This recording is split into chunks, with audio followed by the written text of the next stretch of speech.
الحمد لله وكفى والصلاة والسلام على عباده الذين اصطفى أما بعد اللهم صل على سيدنا محمد وعلى آل سيدنا محمد وبارك وسلم.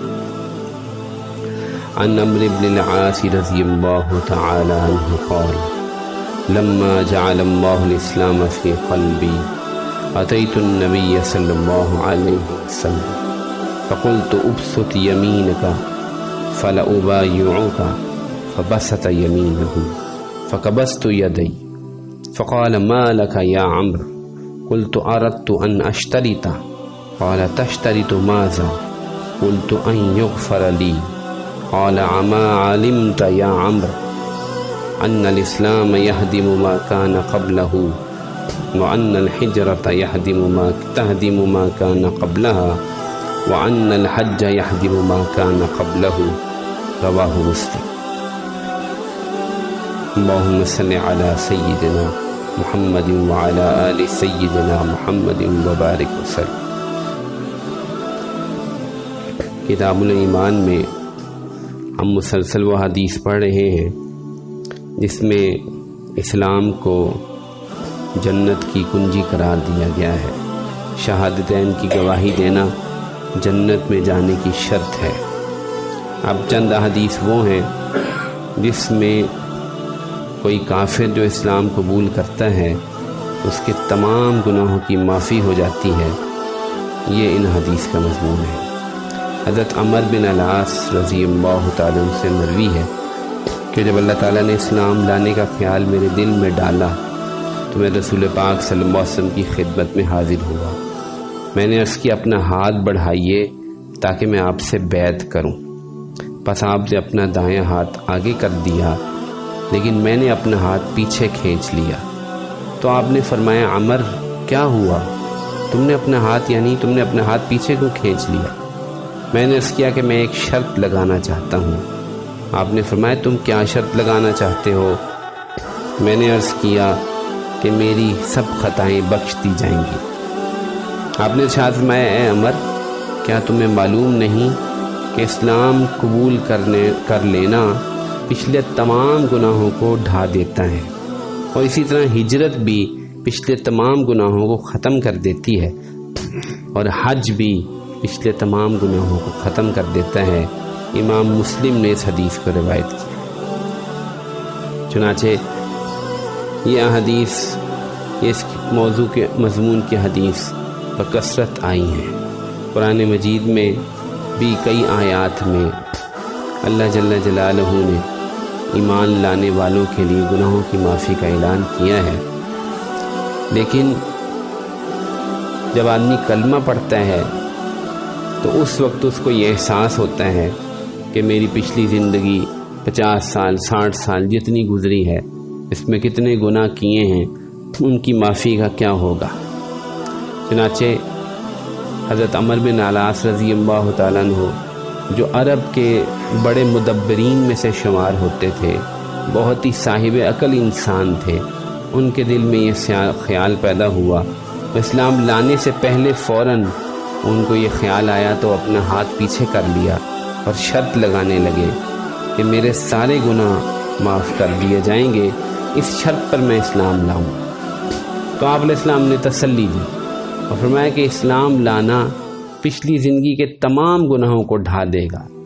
100 سال کا کافر بھی 100 سال بعد بھی اگر اسلام لے آئے تو اللہ تعالیٰ اس کے تمام گناہوں کو معاف کر دیتے.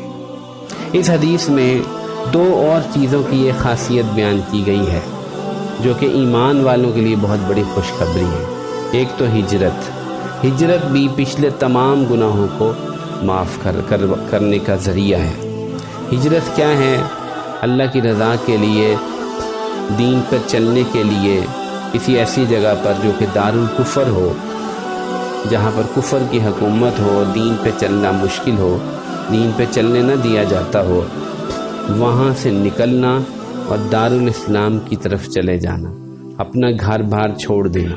چنانچہ مکہ معظمہ سے مدینہ منورہ کی ہجرت تو فرض تھی، اور وہ جو نہ کرتا وہ تو شدید گناہگار تھا اور اس کا اسلام قبول نہ کیا جاتا تھا، یہاں تک کہ وہ مکہ معظمہ سے مدینہ منورہ ہجرت کر لے۔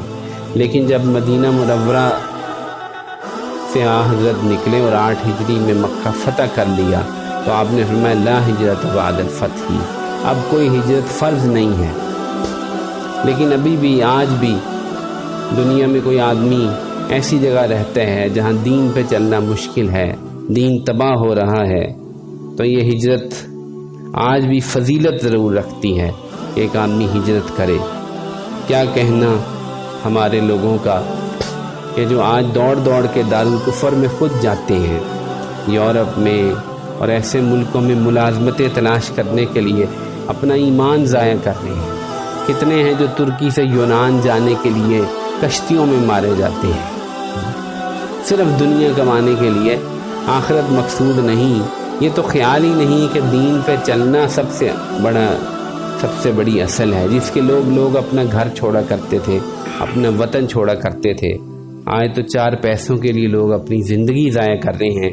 ایمان کا معاملہ کیا ہوگا آپ خود سوچ سکتے ہیں۔ اس میں انشاءاللہ عرض کرتا اور اسی طرح فرمایا وَأَنَّ الْحِجَّ يَهْدِمُ مَا كَانَ قَبْلَهُ، اور حج بھی تمام پچھلے گناہوں کو معاف کر دیتا ہے۔ حج ایک ایسی عظیم الشان عبادت ہے، جو انسان حج کے لیے جاتا ہے وہ اللہ جل جلالہ کا عاشق ہوتا ہے، اور عرفات کے میدان میں اور مینا کی پہاڑیوں کے اندر 2 کپڑے پہن کر لبیک لبیک چلاتا ہوا پھرتا ہے اور اللہ کے سامنے اپنی عجز اور اپنی شرمندگی کا اظہار کرتا ہے۔ اسی اللہ کے نبی نے فرمایا کہ عرفات کے میدان میں اللہ تعالیٰ اتنے زیادہ لوگوں کو معاف فرماتے ہیں کہ شیطان اپنا سر پیٹتا ہے، شیطان اپنے سر میں خاک ڈالتا ہے۔ یہاں پہ ایک سوال ایسا ہے جس کو لازمی طور پہ بیان کر دینا چاہیے، جو کہ بڑے محدثین نے اٹھایا ہے، امام شافعی، حافظ ابن حجر وغیرہ جو دوسرے بڑے حضرات ہیں، ان سب نے یہ سوال اٹھایا ہے کہ اسلام لانے والے مسلمان کہ تو تمام گناہ معاف ہوں گے، چاہے وہ حقوق اللہ سے ہوں یا حقوق العباد سے ہوں، لیکن جو مسلمان ہے جس نے ہجرت کی یا اس نے حج کیا، کیا اس کے حقوق العباد بھی معاف ہو جائیں گے؟ حقوق اللہ تو معاف ہوں گے، اللہ تعالیٰ تمام گناہوں کو معافی دے دیں گے، تمام غلطیاں کوتاہیاں دین کی شریعت میں چلنے میں معاف فرما دیں گے، البتہ کیا حقوق العباد معاف ہوں گے یا نہیں ہوں گے؟ تو بعض حضرات جس میں علامہ طیبی ہیں جو مشکات کے شارح ہیں، وہ فرماتے ہیں کہ جیسے اسلام لانے سے تمام گناہ معاف ہوتے ہیں، حقوق اللہ اور حقوق العباد، اسی کے ساتھ ہی اللہ کے نبی نے ہجرت کو بھی یہاں ذکر کیا اور حج کو بھی ذکر کیا، تو اس لیے لگتا ہے کہ حقوق العباد بھی معاف ہو جائیں گے۔ لیکن جمہور جو اکثر محدثین ہیں وہ کہتے ہیں کہ نہیں، دلائل شرعیہ سے یہ بات ثابت ہے کہ اللہ کے بندوں کے جو حقوق ہیں، بالخصوص جو مالی حقوق ہیں، مالی حقوق، کسی کا مال دینا ہے، کسی کا قرض ادا کرنا ہے، وراثت کا مسئلہ ہے، وہ معاف نہیں ہو۔ وہ تو کیونکہ ان کی دلیل یہ ہے کہ شہادت سے بھی قرض معاف نہیں ہوتا، تو ہجرت اور حج جو ہیں یہ بہرحال بہت بڑے اعمال ہیں، لیکن مالی حقوق جو کسی کے دینے ہیں اور جان پر کسی کے ظلم کیا ہے تو وہ حقداروں سے معاف کرانا ہی پڑے گا، وہ تو معاف کرانا ہی پڑے گا۔ اس لیے بہت فکر کی بات ہے کہ آج ہم جو ہے وہ بڑے بڑے اعمال کر رہے ہیں اور حج بھی کرنے کی اللہ تعالیٰ نے کئیوں کو توفیق دی ہے، ہم اپنے حقوق کا بھی فکر کریں اور لوگوں کے جو حق دینے ہیں ان کو ضرور ادا کریں، کسی کا حق نہ روکیں، کسی کا حق روک لینا، بالخصوص کسی کے مال پر قبضہ کر لینا، یہ ایک ایسا شدید اور بڑا گناہ ہے کہ ہجرت اور حج جیسے عظیم ترین اعمال بھی ان کی معافی کا ذریعہ نہیں ہو رہے اکثر محدثین مفسرین کے نزدیک۔ تو ہم اپنے حقوق خود صاف کرائیں۔ ثم انکم یوم القیامۃ عند ربکم تختصمون، اللہ تعالیٰ نے فرمایا کہ تم سب قیامت میں اپنے رب کے سامنے ایک دوسرے سے جھگڑا کرو گے، تو کوئی ایسا معاملہ نہ ہو کہ کوئی میرے آپ کے خلاف کھڑا ہو جائے